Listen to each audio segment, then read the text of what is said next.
শুভ মধ্যদিন। সবাই কেমন আছেন? নিশ্চয়ই খুব ভালো আছেন আর সুন্দর আছেন। আমিও আছি। তারপর সারাদিনের কর্মকাণ্ড চলছে নিশ্চয়ই। এখন কিন্তু মধ্যদিন। আমি আজ সকাল থেকে শুরু করতে পারিনি ব্লগটা, শরীরটা খুব খারাপ ছিল। তারপর মেডিসিন নিয়ে আস্তে আস্তে দিনটা শুরু করছি। হ্যাঁ, আপনারাও সব চলতে থাকুন, আমিও চলতে থাকি, যেন ঠিকভাবে দিনটি পার করতে পারি। ভগবানের কাছে এটাই প্রার্থনা করি। আপনারাও সবাই যেন দিনটি খুব সুন্দরভাবে পালন করতে পারেন, এটা ঈশ্বরের কাছে প্রার্থনা করি। ঠিক আছে, চলুন আর আমার ভিডিওটি দেখতে থাকুন আর সাবস্ক্রাইব করুন, লাইক কমেন্ট শেয়ার করুন আর একটু স্কিপ না করে করে দেখবেন প্লিজ। আসছি আবার। বন্ধুরা দেখুন, করে ফেললাম রান্না বান্না। করতে তো হবেই, শরীর যেমনই থাক। এই কুমড়ো আলু ভাজা মিস্টারের জন্য করেছি, অল্প করে উচ্ছে সেদ্ধ, কেননা আমি খাবো না। আমার শরীরটা একটু খারাপ, ওপর পেটে সকাল থেকে ব্যথা করছিল জানেন তো। তারপর মেডিসিন নিয়ে ধীরে ধীরে আস্তে আস্তে সব শুরু করি দিনটি। এই মুগ ডাল করেছি আর পটল পোস্ত করেছি। হ্যাঁ, আর এদিকে ভাত রয়েছে, সাদা ভাত, আর দইটা ফ্রিজে রয়েছে, এখনও বার করিনি, খাওয়ার সময় বার করবো। এইমাত্র রান্নাবান্না কমপ্লিট হলো। হ্যাঁ, আপনাদের সাথে শেয়ার করলাম। এখন বাজে 1:45। এরপর খাওয়া দাওয়া হবে, তারপর আশা করি আবার একটু একটু করে শেয়ার করব আপনাদের সাথে। আপনারাও সব সুন্দরভাবে লাঞ্চ করুন, রান্নাবান্না করতে থাকুন, লাঞ্চ করুন, সব সুস্থ থাকুন, ভালো থাকুন, আবার আসবো। এখন বাজে ঘড়িতে ঠিক 6টা। আমার ঠাকুরকে সন্ধে দেওয়া হয়ে গেল।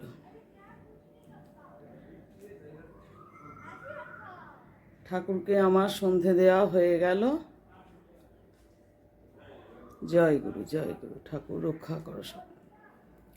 এবার কিন্তু আমার সান্ধ্য চা পর্ব চলছে। এবার ছেঁকে নেব। চা হয়ে গেছে, আদা চা। তারপর খাবো, একলাই খাবো। সান্ধ্য চা পর্ব আমার রোজকার মতন আজও আমি একলাই খাবো। আপনারাও সব যে যেমন রয়েছেন, যা যা করতে চলেছেন করতে থাকুন। আবার একটু আসবো আশা করি। এই যে ছেঁকে নিই চাটা, আদা চা। শুভ সন্ধ্যা।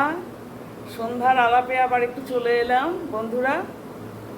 তারপর সন্ধেবাতি করা হলো, চা খাওয়া হলো, একটু করে দেখিয়েছি। তারপর একটু আপনাদের সাথে আলাপচারিতায় চলে এলাম। আমার আলাপিমন পরিবার, হ্যাঁ, আলাপিমন পরিবার থেকে আমি একটু আলাপচারিতায় চলে এলাম। কেমন আছেন? সারাটা দিন কেমন কাটছে? কোথাও কোথাও গরম কম, আমি খবর পাচ্ছি বৃষ্টিপাত হয়েছে কোথাও কোথাও, সেখানে একটু গরম কম। হ্যাঁ, আবার কিন্তু আমাদের এখানে কোনো বৃষ্টি নেই, ইদানিং একদমই বৃষ্টি নেই, যার জন্য ভীষণ গরম, ভীষণ উত্তাপ।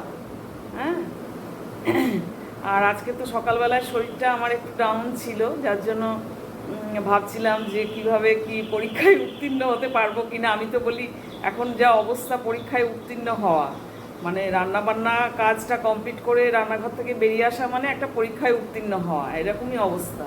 তো উত্তীর্ণ হতে পারবো। যাই হোক, মেডিসিন নিয়ে ধীরে ধীরে আস্তে আস্তে তারপর যেটুকুনি করার অল্প স্বল্পর মধ্যে দিয়ে। আজকে তো শনিবার, আমরা ভেজ খাই। ভেজে আবার একটা প্রবলেমও থাকে আমাদের বাঙালিদের, যেহেতু আমরা মাছ প্রিয়। অন্য সময় হলে মাছের ঝোল একটু সেদ্ধ দিয়ে দিলাম ভাতে, কিছু একটু হয়ে গেল খাওয়া। কিন্তু ভেজ হলে ডাল করতে হবে, তরকারি করতে হবে, একটু ভাজা করতে হবে, এসব সমস্যাগুলো এগুলো তো থাকেই। হ্যাঁ, ডাল ভাত খাবো বললে মনে করলে পরে আমরা কেউ ডাল ভাত কিন্তু খেতে পারি না অ্যাকচুয়ালি।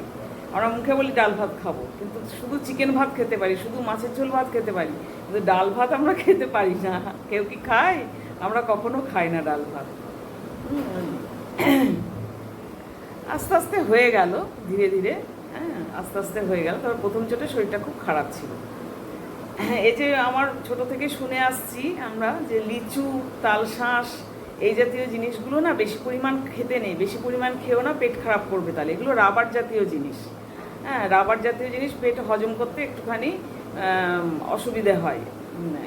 এটা কিন্তু সত্যি কথা, একদম সত্যি কথা এটা। আঙুর বেশি পরিমাণ খেতে নেই, আঙুর 2-4টের বেশি কখনো খেতে নেই। মানে যাদের স্টমাক উইক তাদের তো খুবই অসুবিধে হয় হজম করতে। আঙুর হজম করাটা খুব কঠিন। হ্যাঁ, আর এই তালশাঁস হজম করা এবং লিচু, এই যে এই জিনিসগুলো ছোট থেকেই আমি শুনে আসছি। মায়ের কাছেই শুনছি, আর কার কাছে শুনবো। ছোট থেকে তো সন্তানরা ঠাকুমার সংসারে থাকলে, আমার খুব ছোটতেই ঠাকুমা মারা গেছে। ঠাকুমা আমার মায়ের কাছেই ছিলেন, আমাদের কাছেই ছিল, এবং আমাকে রাখতেন একদম ছোট অবস্থায়। মা তো চাকরি করতো, তখন তো ঠাকুমাই রাখতেন। তারপর একদম ছোট অবস্থাতেই ঠাকুমা মারা গেছে। খুব ভালো মানুষ ছিলেন, ভীষণ ভালো মানুষ। হ্যাঁ, আর আমি তো বলেছি আপনাদেরকে, আমরা ঠাকুর নিগমানন্দ পরমহংসদেবের, আমার বাবা সেই ফ্যামিলি, সেই বংশের। আমার ঠাকুমা ছিলেন তার জয় গুরু ঠাকুরের, নিগমানন্দ পরমহংসদেবের কাজিন সিস্টার। ওনার অগাধ জ্ঞান। আগেকার দিনের মহিলারা কেউ পড়াশোনা করতেন না, স্কুলে যাওয়া বা কলেজে যাওয়া, শিক্ষিত হতেন না, কিন্তু তাদের কিন্তু জ্ঞান বই পড়ে, হ্যাঁ, শুনে শুনে তাদের কিন্তু অগাধ জ্ঞান ছিল তাদের ভেতরে, অগাধ জ্ঞান, অগাধ পাণ্ডিত্য বলা চলে ছিল। এবং আমার সেটা আমার ঠাকুর মধ্যে ছিল। হ্যাঁ, উনি তো ঠাকুর পরিবারের মানুষ। আর আমার শাশুড়ি মায়ের মধ্যেও কিন্তু আমি গল্পে শুনেছি, আমার জায়েদের মুখে, হ্যাঁ, শুনেছি যে তার অগাধ জ্ঞান ছিল। মানে অনেকগুলি সন্তান, 4টে ছেলে 3টি মেয়ে আমার শাশুড়ি মায়ের। তা এই যে পড়তে পড়তে পড়াশোনা, ছোটোবেলায় সব ছেলে মেয়েরা পড়াশোনা করছে, যদি স্পেলিংয়ের উচ্চারণের গণ্ডগোল হয়, শাশুড়ি মা কিন্তু ধরতেন, এটা এইরকম উচ্চারণ করতেন, এটা এইভাবে উচ্চারণ করতে হয়। আর উনি অনেক বই পড়তেন। হ্যাঁ, উনিও খুব শিক্ষিত পরিবারেরই মেয়ে ছিলেন আমার শাশুড়ি মা। তা স্কুল কলেজে না গেলেও কিন্তু অগাধ তার জ্ঞান ছিল, সাহিত্য ব্যাপারে অগাধ জ্ঞান ছিল, এবং পড়াশোনার অনেক কাহিনী, এই সমস্ত ব্যাপারেও তাদের অগাধ জ্ঞান ছিল। প্রত্যেকটা আগেকার দিনের ঠাকুমা, দিদিমা, তার ঠাকুমা, তাদের কিন্তু অনেক জ্ঞান ছিল। তারা মানে বই পড়ে পড়েই তাদের জ্ঞানটা বেশি বাড়ত। ঈশ্বর দত্ত ব্যাপার এটা। আর এখন তো স্কুল কলেজে পড়েও ইংলিশ মিডিয়ামের ছেলেরা বাংলা পড়তে পারে না, ঠিক মতন উচ্চারণ করতে পারে না, এরকম ব্যাপার হয়ে থাকে। তা যাই হোক, ঠিক আছে, যে মিস্টার ব্যানার্জি এসে গেছে অফিস থেকে। হ্যাঁ, আমরা আবার আসব ব্লগে। আজকের ব্লগটি আর টানছি না, এখানেই শেষ করছি। হ্যাঁ, আপনারা কিন্তু অনেক অনেক করে সাবস্ক্রাইব করুন, আমি যেটা রোজ বলি আমি আজকেও বলছি। আর লাইক, কমেন্ট, শেয়ার করুন, করে আমার আলাপি মন পরিবারের সাথে যুক্ত হন, এবং আলাপি মন পরিবারটাকে একটা ভালো প্ল্যাটফর্ম দিন। আমি যে আশা নিয়ে ইউটিউবে জয়েন করেছি, হ্যাঁ, সেই আশাটা একটু সাকসেস করার দিকে একটুখানি আমাকে হেল্প করুন। আজকের মতন তাহলে এখানেই শেষ করলাম। আপনারা সব খুব ভালো থাকুন, সুস্থ থাকুন, সুন্দর থাকুন, আর এই গরমে সব হালকা হালকা খাওয়া দাওয়া করুন। হ্যাঁ, ঠিক আছে, টাটা। আবার আসবো আরেকটি ব্লগ নিয়ে। গুড নাইট, শুভরাত্রি, টাটা।